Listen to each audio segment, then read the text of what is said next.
আমি special two night duty অবস্থান করতেছিলাম ঝিনাইদহ কেন্দ্রীয় বাস টার্মিনালে। তখন আমার ডিউটি অফিসারের ফোন দিল এবং পাশাপাশি 349 জাতীয় জরুরি সেবা থেকে ফোন দিল যে ক্যাডেট কলেজের সামনে শিশু নিকুঞ্জ, ওখানে একটা অ্যাক্সিডেন্ট হয়েছে, আপনারা দ্রুত যান। ঘটনাস্থলে যা দেখি যে একজন অজ্ঞাতনামা মহিলা, বয়স 75+70 এরকম বয়স হবে। তো ওখানে অনেক গাড়ি যাতায়াত করতেছিল, ওইখানে কোনো গাড়ি দাঁড়ানো ছিল না। আমাদের 2-3 জন সহকারী পথচারী ছিল, তারা হয়তো 999-এ ফোন দিয়েছিল। তা আমরা সাথে সাথে লাশ নিজেদের হেফাজতে নিই এবং রাস্তার যান চলাচল স্বাভাবিক করি।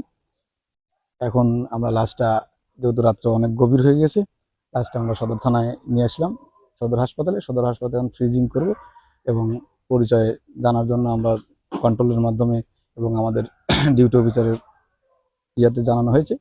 এখন আপনাদের মিডিয়ার মাধ্যমে জানাই যে এই লাশটার পরিচয় আমাদের জানা দরকার। হ্যাঁ, মেবি অ্যাক্সিডেন্ট হয়েছে রাত্রে 1টার দিকে, 12:30 মেবি 1টা, এতটুকু। কোন গাড়ি বা কিসের সাথে মারছে আপনার?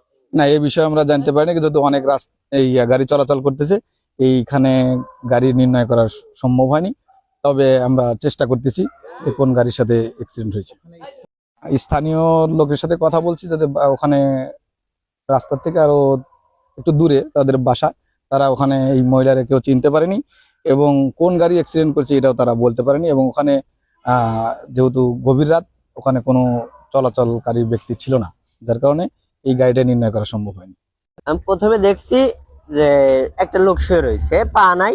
তা প্রথমে দেখে বললাম কি যে মামা দেখো মনে হয় পাগল শুয়ে রয়েছে। এবার রাস্তা রোডের সাইড দিয়ে রাস্তা আবার দিয়ে ওই গাড়ি যাচ্ছে না, গাড়ি যাচ্ছে ঘুরে। এরা অনেকগুলো গাড়ি যাচ্ছে, কেউ দাঁড়াচ্ছে না। আমরা বললাম কি যে এর সামনে এসে দাঁড়ালাম, তাই 999 কল দিয়ে হয়েছে। 999 কল দেওয়ার পর পুলিশ আসছে। আমরা ফায়ার সার্ভিস দিলাম, ফায়ার সার্ভিস থেকে লোক নিয়ে আসার পর আসলো, এসে এই সদরে নিয়ে আসা হলো। আপনার নাম? আমার নাম সাইদ, বাসা ব্যাপারীপাড়া। রবিউল ইসলাম। আসসালামু আলাইকুম, আমার নাম পাপন। আমরা 3 বন্ধু আপনার তেলের খোঁজে আপনার আমতলার দিকে যাচ্ছিলাম। ওই টাইমে শিশুগঞ্জের সামনে আমরা এই লাশটা দেখতে পাই এবং ওখান থেকে 999-এ কল দিই। দেন তারা পুলিশ পাঠায়। ওখান থেকে আমরা ফায়ার সার্ভিসের ওখানে যাই। ফায়ার সার্ভিস থেকে আমরা লোক নিয়ে লাশের কাছে আসি। ওখান থেকে তারা তাদের মতো করে লাশটা এখানে নিয়ে আসে সদরে।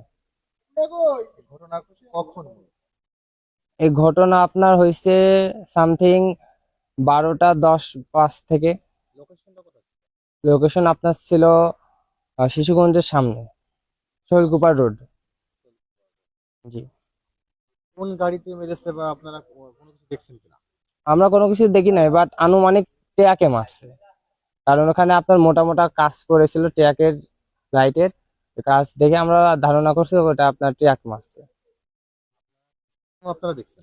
প্রথম আমরা দেখি না, এর আগে অনেক বাস গেছে, ট্রাক গেছে, সাইকেল মোটরসাইকেল গেছে, বাট কোনো কিছু থামি নাই। আমরা দেখছি, মানবতার খাতিরে আমরা ওখানে দাঁড়াইছি। এটা কি একেবারে রাস্তার মিডিলে ছিল না সাইডে ছিল? মিডিলে, একদম রাস্তার মিডিলে ছিল। একদম রাস্তার মিডিলে, মানে ট্রাক যাইতেছে, লাইট পড়তেছে, সবাই দেখতেছে, বাট কেউ থামি নাই। কাছে পড়েছিল নাকি একদম রাস্তা বরাবর ছিল? একদম রাস্তার মাঝখানে এবং একদম সোজাসুজি হয়ে পড়েছিল, হালকা কাত আরে। জি। কোন দিকে? এটা আপনার উত্তর দিকে ছিল।